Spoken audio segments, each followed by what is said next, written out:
موجود رہے۔ فرماتے ہیں کٹنے سے پہلے طاقت کم تھی، جب حضور نے جوڑا ہے تو طاقت پہلے سے زیادہ ہو گئی ہے، پہلے سے زیادہ ہو گئی ہے طاقت۔ کہتے ہیں کہ نبی پاک سید عالم صلی اللہ علیہ وسلم کی خدمت میں حضرت عکاش آئے، کہنے لگے سونیا میرے جذبات کنٹرول میں نہیں آ رہے، میں ان بے ایمانوں کے گلے کاٹوں گا، پر میرے پاس تلوار ہی کوئی نہیں، کوئی تلوار ہو تو ماروں نا۔ ایک درخت کی جڑ تھی، ٹہنی تھی، حضور نے یوں کر کے کھینچی، فرمایا یہ لینا تلوار۔ کہتے ہیں وہ حضور کے ہاتھوں میں ٹہنی تھی، میرے ہاتھوں میں آتی گئی اور تلوار بنتی گئی، پھر اس سے کافر کاٹے حضور کے معجزات۔ 5000 فرشتہ بھیجا اللہ نے جنگ بدر۔ کتنے؟ یہ میں نے بات اس لیے بیان کی ہے کہ اقبال نے ایک مشورہ دیا، کہتے ہیں تو فضائے بدر تو پیدا کر، فرشتے تیری نصرت کو اتر سکتے ہیں گردوں سے، کتار اندر کتار اب بھی۔ اقبال کیوں ایسا کہہ رہا ہے؟ تو اقبال کہتے ہیں اس لیے کہ آج بھی ہو اگر ابراہیم کا ایمان پیدا تو آگ کر سکتی ہے اندازے گلستان پیدا۔ 5000 فرشتہ آیا، مجھے تو لگتا ہے فرشتوں نے بھی دعا کی تھی کہ یا اللہ ہم تیرے نبی کی قیادت میں لڑنا چاہتے ہیں۔ فرشتے آئے، سپر پاور تھی روما، بڑی طاقتور سمجھتی تھی، ایران، روم، یہ کیسے لوگ، کس طرح بڑی طاقتیں تھیں۔ عرب کے لوگ تو بوریا نشین تھے، صحراؤں میں نکل کے انہوں نے الٹ پلٹ کے نہیں رکھ دی سارا کچھ۔ علامہ اقبال سے کسی نے پوچھا تھا کہ مسلمان دوبارہ سے کبھی میں پیدل چل سکتے ہو؟ تو میں بھی پیدل چلوں گا میں بھی پیدل۔ یہ چیز مساوات پیدا کرتی۔ حضور اس طرح جا رہے تھے، ابو سفیان بڑے تیز آدمی تھے، جب پتہ چلا نا کہ مسلمان حملے کے ارادے سے آ رہے ہیں تو ایک بندہ جلدی سے دوڑایا، مکے جا کے بتاؤ تم سب کا مال میرے پاس ہے، تو مسلمانوں نے حملہ کر دیا۔ خود اس طرح کیا کہ جس رستے سے وہ جا رہے تھے وہ رستہ بدل کے رستہ کوئی اور اختیار کر لیا، قافلہ بھی بچ کے نکل گیا۔ اہل عرب کا طریقہ تھا ایمرجنسی اعلان کرنے کا، ہمارے ہاں بھی طریقہ ہے، بریکنگ نیوز ہے نا جی، چور آ گیا، پھر وہ کئی دفعہ صحیح بھی آتا ہے تو لوگ یقین نہیں کرتے۔ ہر شے کی تو بریکنگ نیوز ہے، اور کھولیں تو بیچ میں سے کچھ بھی نہیں نکلتا، نیری نیوز بھی نہیں نکلتی، بریکنگ کیا نکلنی ہوتی ہے۔ اس لیے میں کہتا ہوں کہ میڈیا کی ہر بات کو تسلیم نہ کر لیا کریں، سوشل میڈیا پہ چلنے والی ہر خبر کو نہ مان لیا کریں۔ یہاں تو اتنا عجیب حال ہے، ہمارے ایک بزرگ عالم دین ہے، بیچارے پچھلے دنوں وضاحت دے رہے تھے، خود بیٹھ کے کہہ رہے تھے وہ میں زندہ ہوں بھائی، کسی نے میڈیا پہ خبر دے دی کہ میں فوت ہو گیا ہوں، وہ کہہ رہے تھے مہربانی کرو مجھے سونے دو، سارا دن ٹیلی فون آتے ہیں اور لوگ مجھے فون کر کے میری تعزیت کا پوچھنے لگ جاتے ہیں۔ تو اس طرح نہ کریں، کیا صرف تھوڑا سا میڈیا چلانے کے لیے جھوٹ بولا جائے گا؟ بہرحال انہوں نے جو بندہ بھیجا تو بریکنگ نیوز کا وہاں بھی ایک طریقہ تھا، اونٹ کے کان ناک کاٹ دیتے تھے، اپنے کپڑے پھاڑ لیتے تھے، اب اونٹ بڑے زور سے چلاتا تھا، جب اس کا ناک کٹ جاتا تھا، اونٹ چلاتا تو لوگ گھروں سے نکل آتے۔ اب وہ جو بندہ ابو سفیان نے بھیجا تھا اس نے جا کے اپنے اونٹ کے ناک کان کاٹ دیے، لوگ دوڑے باہر نکلے، پوچھا کیا ہوا تو اس نے کہا نکلو تمہارا تو مال سارا لوٹنے لگے مسلمان۔ ابو سفیان بچ کے نکل گئے تھے، انہوں نے پیغام بھی دیا کہ میں بچ کے آ گیا ہوں، اب آنے کی ضرورت نہیں۔ لیکن انسان کو جو چیز سب سے زیادہ پستی میں لے جاتی ہے وہ اس کا تکبر ہوتا ہے، تو مینوں جانتا ہی نہیں، تجھے میرا پتہ ہی نہیں، یہ لے ڈوبتی ہے چیز لوگوں، انہیں بھی لے ڈوبی۔ انہوں نے کہا جی آپ نہیں واپس جانا، اب چلو۔ 1000 کا لشکر، گانے بجانے والی عورتیں ساتھ، شراب کے مٹکے ساتھ، 10 اونٹ روز ذبح ہو رہے ہیں، سردار دعوتیں پکا رہے ہیں، گوشت بھونا جا رہا ہے۔ بدر میں پہنچ گئے، مسلمان بھی 313 پہنچ گئے۔ یہ ساری رات شرابیں پیتے، وہ ساری رات سجدے کرتے، یہ ناچ گانے سرور کی محفلیں سجتی اور وہ رسول پاک کی تقریر سنتے، حضور کے خطبات سے فیض یاب ہوتے۔ عمیر بن وہب کو بھیجا ابو جہل نے کہا پتہ کر کے آؤ بندے کتنے، اس نے جا کے کہا کہ 312 313 310 اتنے۔ کہنے لگا جنگ کیا کرنی ہے، ان کو سویرے اونٹوں کی پشتوں پہ باندھ کے لے جائیں گے، مکے جا کے دیکھیں گے کیا کرنا ہے، یہ تکبر ہے نا۔ تو عمیر بن وہب کہنے لگا ہیں 312 ہیں 313، میرے اندازے میں 310، لیکن ایک کا بھی واپس جانے کا ارادہ کوئی نہیں۔ میں نے جس کو بھی دیکھا ہے شہادت کی دعا مانگتے دیکھا ہے، ارادہ بڑا پکا لے کے آئے، شہادت ہے مطلوب و مقصود مومن، نہ مال غنیمت نہ کشور کشائی۔ نبی پاک صلی اللہ علیہ وسلم نے جب دیکھا نا کہ وہ تو جنگ کے لیے آن پہنچے ہیں اور ارادہ تو قافلے کا تھا، تو حضور نے صحابہ سے مشورہ کیا۔ نبی پاک علیہ الصلوۃ والسلام نے ہمیں بتایا کہ چیزیں مسلط نہ کرو، ہم نہ اپنا مسلط کرتے ہیں، یعنی تراویح پڑھنے والا بندہ دوسروں کو بڑا گھورتا ہے کہ تو کیوں نہیں پڑھتا، بھئی تو پڑھ رہا ہے نا تو اللہ سے دعا کر یہ بھی پڑھے، لیکن اپنا مسلط نہ کر، دعوت دے، تبلیغ کر۔ نفل پڑھنے والا سب کو گناہگار ہی سمجھنے لگ جاتا ہے، عصر کی پہلی 4 سنتے تو کیوں نہیں پڑھتا، تو کیوں، بھئی آپ مسلط کریں گے، آپ رائے دیں، اور رائے دے کے سائڈ پہ ہوگا، مسلط کرنے کی تو اجازت نہیں۔ حضور کا تو حکم چل سکتا ہے نا، چلتا ہے نا، لیکن حضور نے بھی صحابہ سے پوچھا بھئی وہ تو لڑنے آ گئے ہیں، اب کیا کرنا ہے؟ تو حضرت صدیق اکبر کہنے لگے حضور کرنا وہ ہے جو آپ نے فرمانا ہے. حضرت عمر کہنے لگے حضور تلواروں کو تو زنگ لگ گیا ہے. اور جناب علی شیر خدا مرتضیٰ مشکل کشا غل عطا مولا کائنات فرمانے لگے حضور علی اور تلوار یہ تو رشتہ ہی بڑا پرانا ہے, تیاری کریں. حضور کا خیال تھا کہ انصار بھی تو بولے نا, یہ تو سب مہاجرین بول رہے ہیں. انصار کو جب سمجھ آئی نا کہ اشارہ ہماری طرف ہے تو حضرت سعد بن عبادہ اٹھے, کہنے لگے حضور آپ کا اشارہ ہماری جانب ہے؟ فرمایا ہاں. کہا یا رسول اللہ صلی اللہ علیہ وسلم خشکی پہ بھی لڑیں گے اور دریا میں بھی لڑیں گے. حضور انسانوں سے بھی لڑیں گے اور آپ حکم دیں گے تو جنوں سے بھی لڑیں گے. وہ بیٹھے تو حضرت مقداد اٹھے اور کمال کر دی, کہنے لگے یا رسول اللہ آپ ہم سے ارادہ پوچھ رہے ہیں؟ ہم کوئی حضرت موسیٰ کی قوم ہے جو اپنے نبی سے کہہ دیں گے آپ لڑے اور آپ کا خدا لڑے؟ سونیا ہم آپ کے ساتھ لڑیں گے اور آپ کے قدموں پہ جانیں بھی قربان کریں گے. نبی کا حکم ہو تو کود جائیں ہم سمندر میں اور جہاں کو محو کر دے نعرہ اللہ اکبر میں. نہتے 313 بشر شوق شہادت میں نکل آئے تھے میدان میں محمد کی قیادت میں. نہ تیغ و تیر پہ تکیا نہ خنجر پہ نہ بھالے پر, بھروسہ ہے تو ایک سادی سی کالی کملی والے پر. نبی پاک صلی اللہ تعالیٰ علیہ وسلم نے جذبات سنے تو فرمایا چلو نہ چلیں پر چھوٹے چھوٹے بچے واپس کر دو. ایک چھوٹے بچے تھے عمیر بن ابی وقاص, حضرت سعد بن ابی وقاص کے بھائی, زمین پہ لیٹ کے رونے لگے, سونیا میں نے بھی جانا ہے. کمپیوٹر کے لیے نہیں رو رہے, موبائل کے لیے نہیں رو رہے, نئی سائیکل کے لیے نہیں, شہادت کے لیے. حضور میں لڑوں گا, اب مجھے لے کے تو چلیں. یا رسول اللہ میں طاقتور نکلوں گا, لے کے تو چلیں. ان کے آنسو دیکھ کے حضور نے فرمایا لے چلو نا ساتھ. فطرت مسکرا رہی تھی. حضرت سعد بن عبادہ ایک دوسرے سے کہہ رہے تھے ہم سے لڑنے آیا ہے ابو جہل. جس قوم کے بچوں کی شجاعت کا یہ عالم ہے اس قوم میں علی کا کیا حال ہوگا اور امیر حمزہ کا کیا عالم ہوگا. یہ ہمارے ساتھ مقابلہ کریں گے یہ لوگ. اور چھوٹے اتنے تھے. حضرت عمیر کے تلوار اپنے ہاتھوں سے اپنے گلے میں نہیں لٹکا سکتے تھے, وہ بڑے بھائی نے لٹکائی. میدان میں نکلے, حضور علیہ السلام نے تقریر کی, فرمایا تمہیں پتہ ہے تم کس جنت کی جانب جا رہے ہو؟ وہ جنت ہے جس کی چوڑائی زمین آسمان کے برابر ہے. حضرت عمیر بن حمام انصاری ایک صحابی تھے. جب کریم نے فرمایا نا جنت کی چوڑائی, کسی چیز کی لمبائی زیادہ ہوتی ہے چوڑائی کم ہوتی ہے, جب فرمایا نا کہ چوڑائی زمین آسمان کے برابر ہے تو حضرت عمیر بولے, کہنے لگے واہ واہ واہ واہ واہ. کھجوریں کھا رہے تھے. حضور نے فرمایا تو بڑی واہ واہ کر رہا ہے, کہ سونیا اتنی جنت پیاری ہے تو ہم دور کیوں ہیں؟ یہ دینا ذرا تلوار. جلدی سے میدان میں نکلے, اللہ نے انہیں شہادت عطا فرمائی. رات ساری وہ مست رہے شراب کے نشے میں, اور حضور ساری رات مصلی پہ رہے, ساری رات دعائیں مانگے. پتہ کیا کہا؟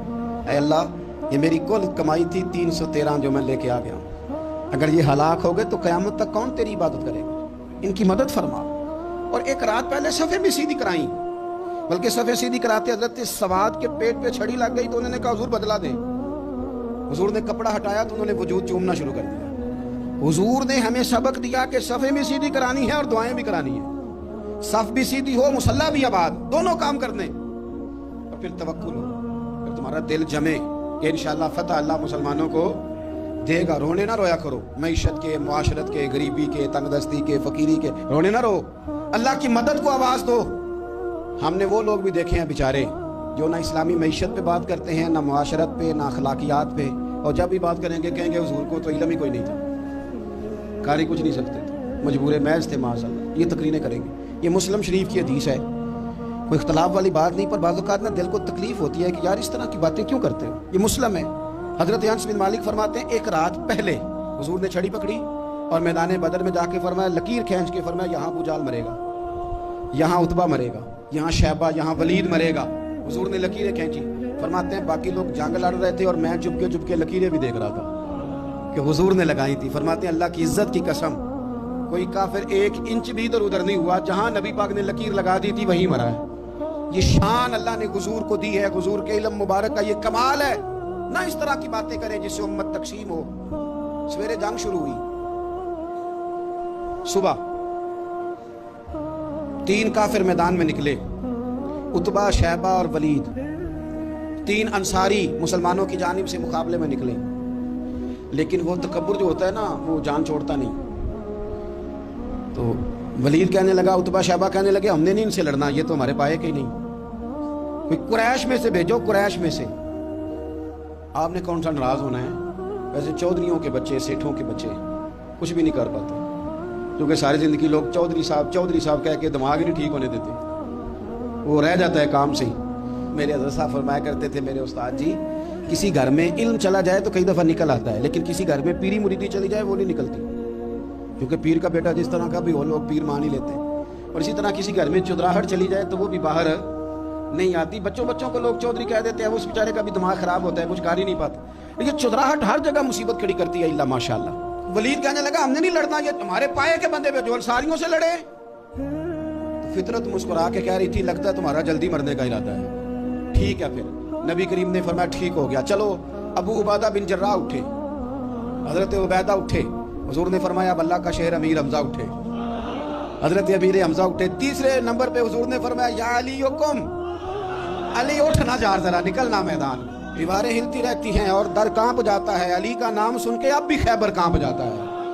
حضرت علی شیر خدا رضی اللہ تعالیٰ عنہ، مولا کائنات اٹھے، حضرت امیر حمزہ اٹھے، حضرت عبیدہ اٹھے۔ عتبہ کے مقابلے میں گئے، حضرت امیر حمزہ قتل کیا اپنے دشمن کو۔ شیبہ کے مقابلے میں گئے حضرت عبیدہ، لیکن حضرت عبیدہ بوڑھے تھے، اس نے ان پہ حملہ کیا، ان کا پیر کاٹ دیا۔ حضرت علی نکلے ولید کے مقابلے میں، 2 ہی ضربیں لگائیں، ولید کا سر کاٹ کے حضرت عبیدہ کی مدد کو بھی پہنچ گئے حضرت علی، اس کو بھی قتل کیا۔ پھر حضرت عبیدہ کو اپنے کندھوں پہ اٹھایا، نبی پاک کی بارگاہ میں لائے، انہوں نے حضور کے قدموں کو چوم کے کہا حضور مجھے شہادت ملی کہ نہیں ملی؟ نبی پاک نے فرمایا رب نے تمہیں شہادت کا درجہ دے دیا۔ اب میدان میں جہاد شروع ہوا، لڑائی شروع ہوئی، لوگ نکلے۔ حضرت زبیر بن عوام بھی برچھی لے کے، ایک کافر نکلا، آس اس کا نام تھا، وہ سارا لوہے کا لباس پہن کے آ گیا، صرف آنکھیں نظر آ رہی، بڑے مسلمانوں کو زخمی کر رہا تھا، اب کیسے لڑیں اس کے خلاف؟ تو حضرت زبیر بن عوام کے ہاتھ میں برچھی تھی، بس آنکھیں نظر آ، اتنی زور سے اللہ اکبر کہہ کے برچھی ماری نا کہ اس کا آپ نے گلا ہی کاٹ کے رکھ دیا، ہر چیز اس کے دماغ سے باہر نکل آئی، زمین پہ تڑپا۔ وہ برچھی اتنی پسند آئی نبی پاک کو، حضور کو صرف تسبیح پسند نہیں آتی، برچھی بھی پسند آتی ہے۔ حضور کو صرف تلاوت والا مومن نہیں، جہاد والا بھی پسند آتا ہے۔ اصل پتہ مسئلہ کیا ہے کہ مسلمان نا ایک چیز دیتے ہیں پھر اسی کا شکار ہو، دوسری کو چھوڑ دیتے ہیں۔ دین ہمہ پہلو ہے، آپ سجدے کی بات بھی کریں، جہاد کی بھی کریں، دونوں دین ہیں۔ اور یہ یاد رکھیں کہ اسی سے مسلمان مضبوط ہوتا ہے۔ حضور کو برچھی اتنی پسند آئی کہ آپ کو بخاری میں ملے گا، نبی پاک نے برچھی لے کے بطور یادگار کے اپنے پاس رکھ لی، پھر وہ برچھی حضرت صدیق اکبر کے پاس رہی، پھر وہ برچھی حضرت عمر کے پاس رہی، پھر حضرت عثمان کے پاس رہی، پھر مولا علی کے پاس رہی۔ میں ان لوگوں کو کیا کہوں جنہوں نے مکے مدینے میں نبی پاک کی یادیں مٹا دی ہیں۔ سونے نے تو صحابہ کی یادگار تلواریں بھی سنبھال کے رکھی، اور تم نے حضور نے جس کنویں سے پانی پیا تھا وہ کنواں ختم کر دیا، تم نے جہاں حضور نے غسل کیا تھا وہ جگہ ختم کر دی۔ کیا بات کرتے ہو صاحب، وہ جگہیں تو ہمارے لیے چومنے کے لائق تھی اور آنے والی نسل کو وہاں عقیدت کے پھول برسانے تھے، تم نے کیا سلوک کیا؟ جنگ آگے بڑھی، تلواریں چمکی، 2 چھوٹے بچے، او نوجوانوں خدا را واپس لوٹو اپنے دین کی طرف، 2 چھوٹے بچے، اور یہ اس طرح کے لفظ ہیں، مجھے کیا لینے دو وہ دیسی تھے، مجھے کیا لینے دو پینڈو تھے۔ وہ 2 بچے آ کے حضرت عبد الرحمن ابن عوف سے پوچھتے ہیں، کہتے ہیں چاچا جی ابو جہل کدھر ہے؟ یہ لفظ ہیں حدیث میں، چاچا جی، چاچو کدھر ہے ابو جہل؟ وہ کہتے ہیں میں نے ہاسکی کا پتر، تم نے کیا کہنا ہے؟ تو چھوٹے والے کو باتیں بھی صحیح نہیں کرنے آتی تھی، کہنے لگا چاچا اسے مارنا ہے۔ کہا کیوں مارنا ہے؟ کہا اس لیے کہ ہم نے سنا ہے وہ ہمارے نبی کو برا کہتا ہے معاذ اللہ۔ کہا تم اگر نام مار سکے تو چھوٹا کہہ رہا ہے، کہتا نام مار سکے تو مریں گے تو صحیح نا حضور کے نام پہ۔ حفیظ جلندری کہتے ہیں وہ کہہ رہا تھا مریں گے یا ماریں گے اس ناری کو، سنا ہے گالیاں دیتا ہے وہ محبوب باری کو، معاذ اللہ حضور کو برا کہتا ہے۔ میدان میں آئے دونوں، زور زور سے تلواریں ماری، گھوڑے سے گرا لیا ابو جہل کو۔ حضرت معاذ جو تھے بڑے والے، ان کا بازو کٹ گیا، تھوڑا سا گوشت سال لٹک رہا تھا۔ یہ نرم و نازک بچے ہمارے، یہ میدانوں میں کام کریں گے، جن کو تھکاوٹ ہوتی ہے، جو پیناڈال کی گولی کھا کے سوتے ہیں رات کو، بازو لٹک رہا تھا۔ حضرت معاذ نے اس پر اپنا پیر رکھا، جھٹکا دے کے اتار دیا۔ حضرت عبداللہ ابن مسعود کو کہا، انہوں نے گردن کاٹ دی ابو جہل کی۔ دونوں تلواریں لے کے حضور کے پاس گئے۔ چھوٹا کہتا حضور میں نے مارا ہے، بڑا کہتا حضور میں نے مارا۔ کہتا نہیں تو پیچھے تھا، میں نے مارا ہے۔ وہ کہتے نہیں تو بعد میں آیا تھا، میں نے مارا ہے۔ فرمایا تلواریں دکھاؤ نا۔ جب تلواریں دکھائیں تو حضور فرمانے لگے تم دونوں نہیں مارا ہے، برابر کا ثواب ہے۔ جس کا بازو کٹا تھا کریم رسول نے فرمایا ادھر لانا بازو، وہ بازو لائے، حضور نے اسی جگہ رکھ کے نا دوبارہ لعاب دہن لگایا۔ حضرت معاذ حضرت عثمان غنی کے زمانے تک موجود رہے۔ فرماتے ہیں کٹنے سے پہلے طاقت کم تھی، جب حضور نے جوڑا ہے تو طاقت پہلے سے زیادہ ہو گئی ہے۔ پہلے سے زیادہ ہو گئی ہے طاقت. کہتے ہیں کہ نبی پاک سید عالم صلی اللہ علیہ وسلم کی خدمت میں حضرت آکاش آئے. کہنے لگے سونیا میرے جذبات کنٹرول میں نہیں آ رہے, میں ان بےایمانوں کے گلے کاٹوں گا, پر میرے پاس تلوار ہی کوئی نہیں. کوئی تلوار ہو تو ماروں نا. ایک درخت کی جڑ تھی, ٹہنی تھی, حضور نے یوں کر کے کھینچی اور میں یہ لینا تلوار. کہتے ہیں وہ حضور کے ہاتھوں میں ٹہنی تھی, میرے ہاتھوں میں آتی گئی اور تلوار بنتی گئی. پھر اس سے کافر کاٹے حضور کے معجزات. 5000 فرشتہ بھیجا اللہ نے جنگ بدر میں.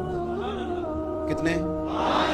یہ میں نے بات اس لیے بیان کی ہے کہ اقبال نے ایک مشورہ دیا. کہتے ہیں تو فضائے بدر تو پیدا کر, فرشتے تیری نصرت کو اتر سکتے ہیں گردوں سے, کتار اندر کتار اب بھی. اقبال کیوں ایسا کہہ رہا ہے؟ تو اقبال کہتے ہیں اس لیے کہ آج بھی ہو اگر ابراہیم کا ایمان پیدا تو آگ کر سکتی ہے اندازے گلستان پیدا. 5000 فرشتہ آیا. مجھے تو لگتا ہے فرشتوں نے بھی دعا کی تھی کہ یا اللہ ہم تیرے نبی کی قیادت میں لڑنا چاہتے ہیں. فرشتے آئے. سپر پاور تھی روما, بڑی طاقتور سمجھتی تھی. ایران, روم, یہ کیسر و کسرا بڑی طاقتیں تھیں. عرب کے لوگ تو بوریا نشین تھے صحراؤں میں, نکل کے انہوں نے الٹ پلٹ کے نہیں رکھ دی سارا کچھ. علامہ اقبال سے کسی نے پوچھا تھا کہ مسلمان دوبارہ سے کبھی میدانوں میں آئیں گے, تو اقبال کہنے لگے ہاں ہاں ضرور آئیں گے, آئیں گے, یہ نکلیں گے. کیا کس طرح؟ کہنے لگے میں نے فرشتوں سے سنا, نکل کے صحرا سے جس نے روما کی سلطنت کو الٹ دیا تھا. نکل کے صحرا سے, قدسی کہتے ہیں فرشتوں کو, اقبال کہتے ہیں رات وہ باتیں کر رہے تھے, میں نے سنا ہے کہ نکل کے صحرا سے جس نے روما کی سلطنت کو الٹ دیا تھا. سنا ہے میں نے یہ قدسیوں سے کہ وہ شیر پھر ہوشیار ہوگا, وہ جاگے گا, وہ بیدار ہوگا. یہ قدسیوں سے سنا ہے میں نے, وہ آئے گا میدانوں میں. گمسان کا رنگ پڑا, ابو جال قتل ہوا, امیہ قتل ہوا, کچھ دیر کے بعد مارا گیا. ابو البختری اور عتبہ اور شیبہ اور ولید بڑے بڑے سردار قتل ہوئے. 70 کافر مارے گئے, 70 مسلمانوں نے قیدی بنائے, باقی بھاگ گئے اور سامان چھوڑ کے بھاگ گئے اور گھوڑے چھوڑ کے بھاگ گئے. اور جس کو ادھر بھاگنے کا موقع ملا ادھر بھاگا, کہہ رہے تھے ان کو باندھ کے لے جائیں گے, اور جس کو ادھر بھاگنے کا موقع ملا وہ ادھر بھاگا. پیچھے سے حضرت صاحب بن عبادہ بول رہے ہیں, کہنے لگے ہم نے تو سنا تھا مردوں سے مقابلہ ہے, تم تو بیویوں سے بھی کمزور نکلے ہو, کیا بھاگتے ہو. 14 مسلمان شہید ہوئے صرف. 3 دن حضور نے قیام کیا بدر میں, قربان جائیں. جنگ کا آغاز بھی میرے نبی کے سجدے سے ہوا, اور جنگ ختم ہوئی تو پھر قریب سجدے میں چلے گئے.